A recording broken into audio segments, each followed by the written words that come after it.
এলাকায় একটা এতিমখানা দিছি, 60 জন এতিম ডেইলি খায়। এই যে বেহেস্তের বুঝ করে রাখছে এলাকা। হ্যাঁ, বেহেস্ত ওই যে এলাকায় যে 60 জন এতিম খায় যে,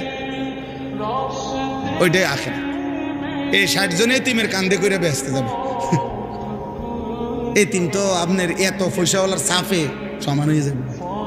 দান সৎকার অনেক নেকি, কিন্তু আপনি বলেন কেউ যদি আজকের দিনে 100 কোটি টাকাও দান করে, কিন্তু আজকের মাগরিবের নামাজ যার ছুটে গেছে, আজকের এশার নামাজ ছুটে গেছে, তো এই 100 কোটি টাকা দানের বিনিময়ে আজকের মাগরিবের নামাজের কাফফারা হবে তো?